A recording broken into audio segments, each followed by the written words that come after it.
مولاي صل وسلم دائما أبدا على حبيبك خير الخلق. Assalamualaikum warahmatullahi wabarakatuh. Alhamdulillahirabbil alamin. Wassalatu wassalamu ala imamil mursalin Sayyidina Muhammadin wa ala alihi wa ashabihi ajma'in, amma ba'd. Bapak-bapak, ibu-ibu dan saudara sekalian, jamaah salat isya dan tarawih Masjid As-Salam yang diberkati Allah Ta'ala.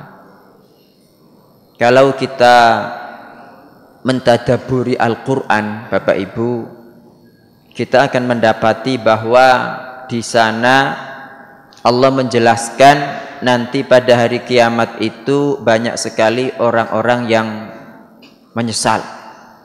Banyak sekali orang-orang yang terkaget-kaget dan terkejut sangat terkejut setengah mati.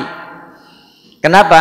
Karena mereka merasa selama hidup di dunia telah melakukan banyak sekali amal soleh, tetapi ketika datang hari kiamat yang namanya amal soleh itu habis, tidak ada pahalanya, hanya berupa dosa-dosa. Ini dijelaskan Allah Ta'ala dalam surat Az-Zumar ayat 47.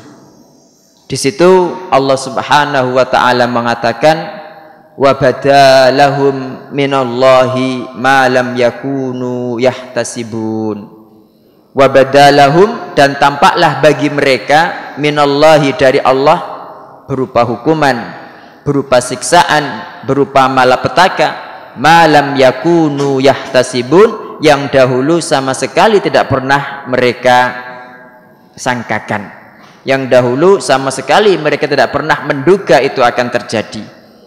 Kemudian hal yang serupa dijelaskan dalam surat Al-Ghasyiyah. Di situ Allah Ta'ala mengatakan, amilatun nasibah tasla naron hamiyah. Amilatun nasibah, yang namanya amilah itu beramal, bekerja keras, nasibah tapi capek saja. Kemudian tasla naron hamiyah, masuk ke dalam neraka yang menyala-nyala. Hal yang serupa juga dijelaskan Allah Ta'ala dalam surat Al-Kahfi mulai ayat 103 sampai 106. Allah Ta'ala berfirman, qul hal nunabbi'ukum bil akhsarina a'mala, maukah kutunjukkan kepada kalian orang-orang yang paling merugi amal perbuatannya, alladzina dhalla sa'yuhum fil hayatid dunya wa hum yahsabuna annahum yuhsinuna sun'a. Alladzina dhalla sa'yuhum, yaitu orang-orang yang tersesat amal perbuatannya fil hayatid dunya, dalam kehidupan dunia, wa hum yahsabuna, tetapi sebaliknya, naudzubillah, mereka mengira annahum yuhsinuna sun'a, bahwa mereka telah berbuat sebaik-baiknya. Kata Allah Ta'ala, ulaikal ladzina kafaru bi ayati rabbihim wa liqa'ih fahabitat a'maluhum fala nuqimu lahum yaumal qiyamati wazna. Ulaika alladzina kafaru bi ayati rabbihim, mereka itulah orang-orang yang kafir, kata Allah, kepada ayat-ayat Rabbnya, wa liqa'i, dan juga kepada hari berjumpa dengannya. Fahabitat a'maluhum, maka terhapuslah amal mereka, karena dihapuskan sama sekali, enggak ada nilainya. Fala nuqimu lahum yaumal qiyamati wazna, maka kami pun, kata Allah, tidak menegakkan timbangan bagi mereka. Kenapa timbangan tidak ditegakkan, Bapak Ibu? Karena timbangan itu ditegakkan ketika ada amal yang perlu ditimbang. Ketika amal habis, ngapain timbangan didatangkan? Begitu maknanya. Nah, makanya inilah yang menjadikan banyak orang itu, ma'asyiral muslimin, pada hari kiamat terkejut. Terkejut hebat. Kenapa kok amal saya habis? Nah, ini yang menjadi pembahasan kita. Karena kita sebagai seorang mukmin berusaha, ma'asyiral muslimin, bagaimana agar amal kita itu tetap ada dan tidak ditolak oleh Allah Subhanahu wa Ta'ala. Penyebab mengapa amal kita ditolak Satu, mungkin karena tidak memenuhi syarat-syarat diterimanya amal. Dan yang kedua, mungkin juga kita melakukan dosa-dosa. Andaikan amal kita diterima, kemudian kita melakukan dosa-dosa, kita melakukan maksiat-maksiat yang rupanya maksiat ini bisa menghapuskan pahala amal soleh kita. Makanya kata Ali bin Abi Thalib, dia mengatakan, kunu liqabulil a'mali asyadda ihtimaman minal amal. Artinya, jadilah kalian terhadap diterimanya amal lebih besar perhatiannya daripada amal itu sendiri. Kalau kita melakukan banyak amal tapi ditolak, ya percuma gitu kan. Nah, kemudian Ali bin Abi Thalib membaca akhir potongan akhir dari ayat yang mengisahkan tentang kedua putra Nabi Adam. Siapa namanya Bapak Ibu? Ada yang ingat? Dalam kedua putra Nabi Adam, Qabil dan Habil. Watlu alaihim naba abnai Adam bil haqqi id qarraba qurbanan fatuqabbala min ahadihima wa lam yutaqabbal min al-akhar qala al-aqtulannak. Nah, kata Qabil, qala al-aqtulannak, tak bunuh kamu. Kata Habil, innama yataqabbalullahu minal muttaqin. Jadi Allah itu Bapak Ibu menerima amal hanya dari orang-orang yang bertakwa. Tayyib, sekarang kita akan membahas apa sih syarat diterimanya amal soleh kita itu. Jadi yang namanya amal soleh itu tidak semuanya diterima oleh Allah Subhanahu wa ta'ala kecuali terpenuhi dua syarat Bapak Ibu. Syarat pertama adalah yang terdapat pada dua kalimat syahadat, asyhadu alla ilaha illallah, asyhadu anna muhammadan abduhu wa rasuluh. Syarat pertama adalah amal ini harus dikerjakan hanya untuk Allah Subhanahu wa ta'ala semata. Karena makna asyhadu alla ilaha illallah, kata para ulama, adalah tauhidul ma'bud. Tauhidul ma'bud, al-ma'bud itu yang diibadai. Berarti satu-satunya yang diibadai hanyalah Allah Subhanahu wa ta'ala. Jadi kalau kita mengaku sebagai seorang muslim, itu yang namanya sholat kita, puasa kita, zakat kita, haji kita, takut kita, cinta kita, ketaatan kita, harapan kita, pasrah kita, nazar kita, permintaan kita, semuanya hanya untuk Allah Subhanahu wa ta'ala. Qul inna sholati wa nusuki wa mahyaya wa mamati lillahi rabbil alamin. Katakan, inna salati, salatku, wa nusuki, sembelihan atau hajiku, wa mahyaya, hidupku, wa mamati, matiku, lillahi rabbil alamin, semuanya untuk Allah Rabb alam semesta. Jadi seorang muslim itu Bapak Ibu, ketika dia diam, ketika dia bergerak, ketika dia makan dan minum, ketika dia melakukan perkara-perkara mubah, itu semua diniatkan untuk Allah Subhanahu wa ta'ala sehingga bernilai ibadah. Nah, makanya Nabi SAW mengatakan, innallaha la yaqbalu minal amali illa ma kana khalisan wa btughiya bihi wajhuh. Hadis riwayat Nasa'i dengan sanad sahih.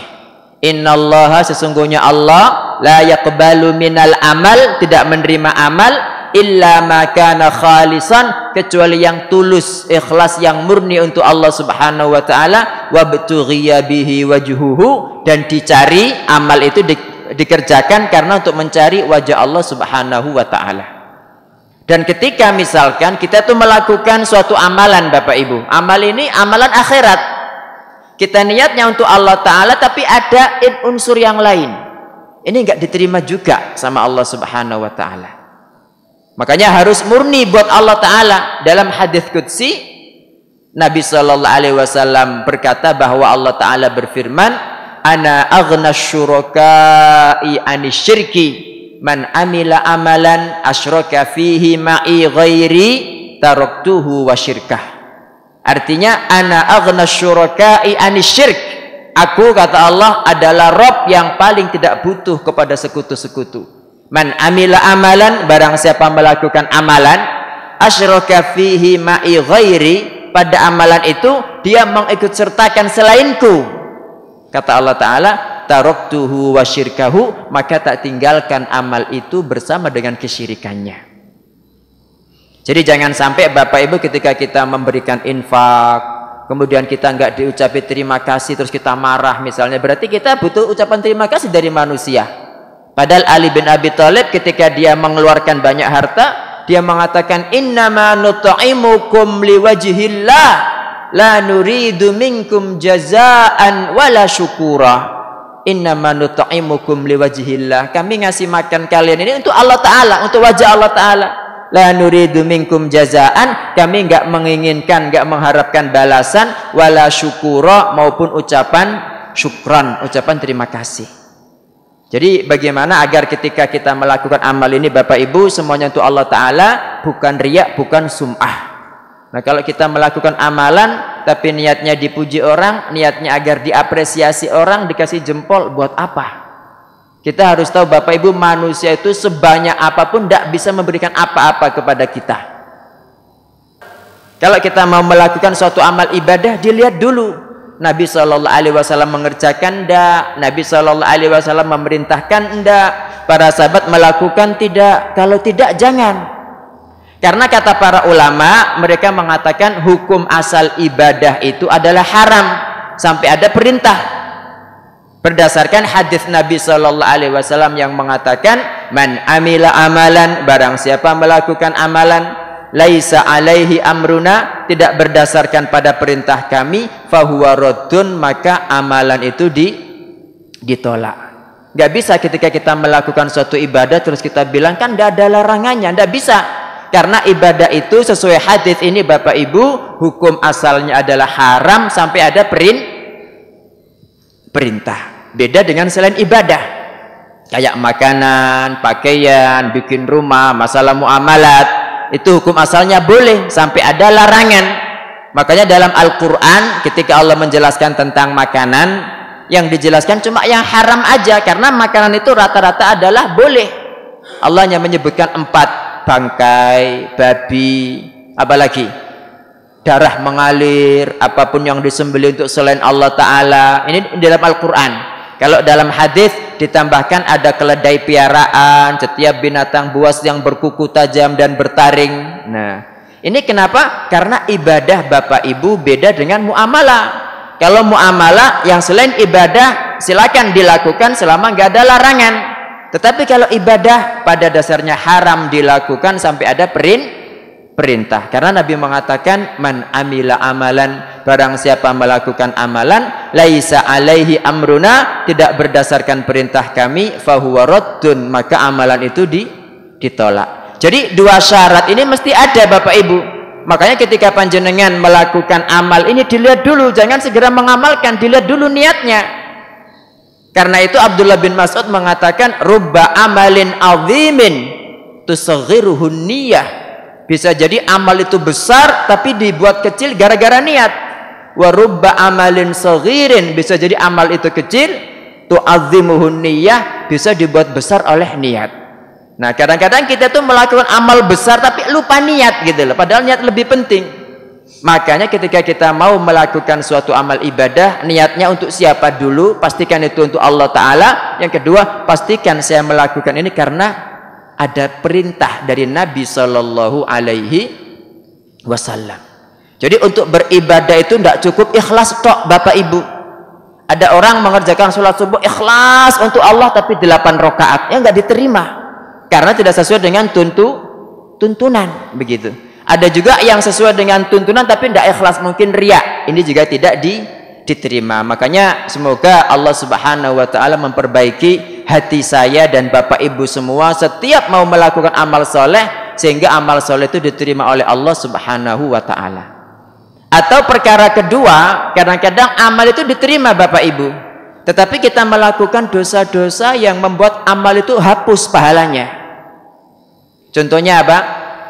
Contohnya datang ke dukun. Nah, ini datang ke dukun. Nah, sekarang dukun itu kan lebih modern ya, macam-macam ya. Nah, makanya kita harus hati-hati. Jangan-jangan yang kita datang ini katanya guru spiritual tapi dukun gitu.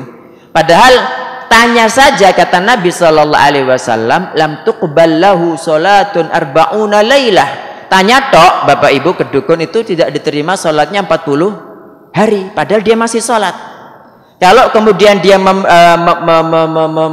kalau dia mengikuti perintah Mbah Dukun, disuruh nyembeli ayam hitam tanpa baca bismillah, disuruh makan ini, suruh mandi kembang, suruh melakukannya, dia lakukan.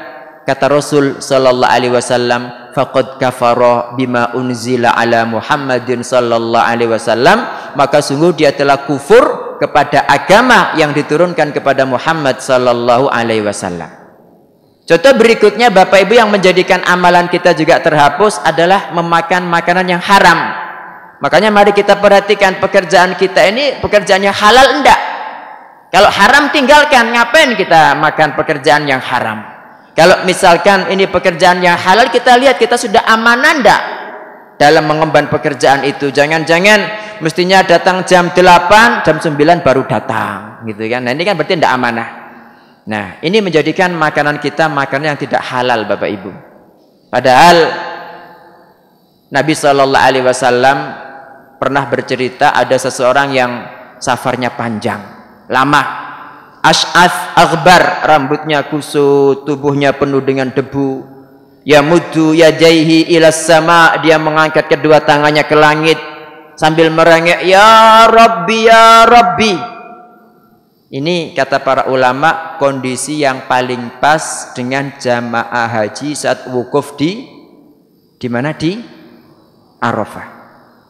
Kata Nabi sallallahu alaihi wasallam, wa mat'amuhu haram, tapi makanannya haram. Wa mashrabuhu haram, minumannya haram. Wa malbasuhu haram, pakaiannya haram.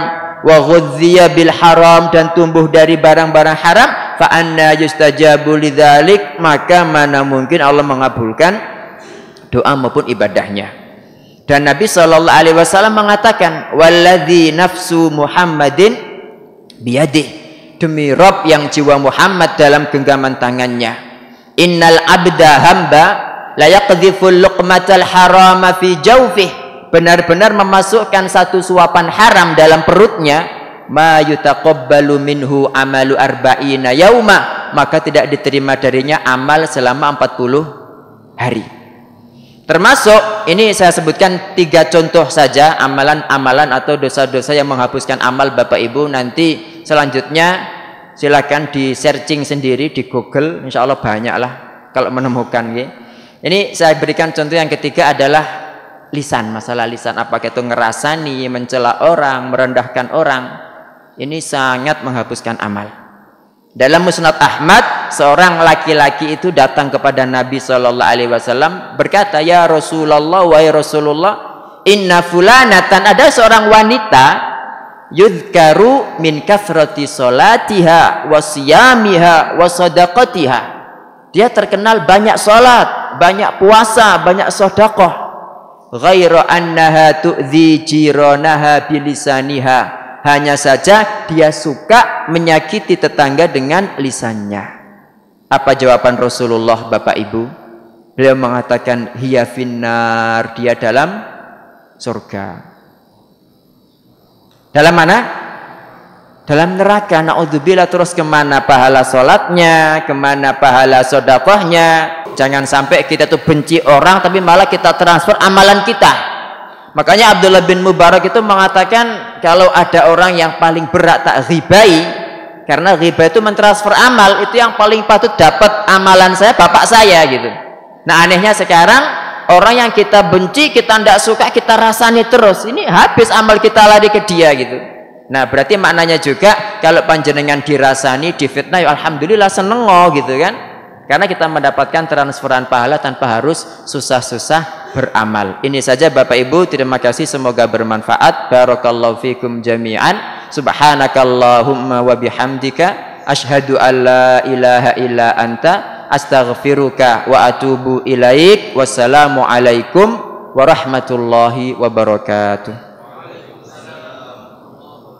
مولاي صل وسلم دائما